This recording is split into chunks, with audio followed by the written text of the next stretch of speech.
পাকিস্তান সফরকে সামনে রেখে মাঠে ফিরেছেন জাতীয় দলের তারকারা। শান্ত, মিরাজ, লিটনরা নিজেদের ঝালিয়ে নিয়েছেন হোম অফ ক্রিকেটে। তবে আইনশৃঙ্খলা বাহিনী সবুজ সংকেত না পাওয়ায় মাঠে ফিরতে পারছেন না বিদেশি কোচরা। প্রিয় নম্বর সেট করে বিকাশে সেন্ড মানি করুন ফ্রি।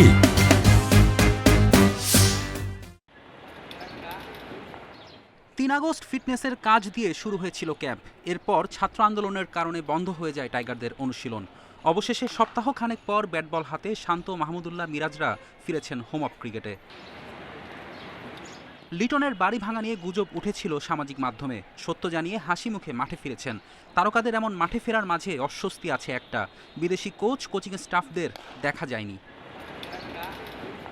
দেশ শান্ত হলেও নিরাপত্তা নিয়ে শঙ্কা এখনও কাটেনি।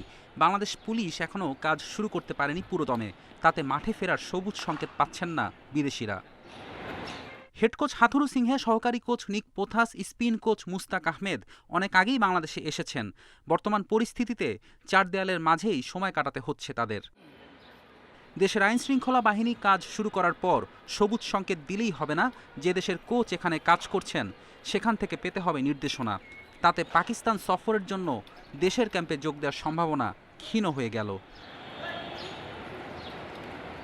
হাতে আছে মাত্র 4 দিন। এর মধ্যে নিজ নিজ দেশ ও বাংলাদেশের আইন শৃঙ্খলার জট কাটার সম্ভাবনা অনেকটাই কম। ততদিন অবশ্য বসে থাকছেন না তারকারা। দেশি কোচ সোহেল ইসলামের অধীনেই চালিয়ে যাবেন অনুশীলন। 2 টেস্টের সিরিজ খেলতে 16 আগস্ট পাকিস্তানের উদ্দেশ্যে রওনা দেবে বাংলাদেশ দল। ফেরদৌস ইসলাম, ইন্ডিপেন্ডেন্ট নিউজ।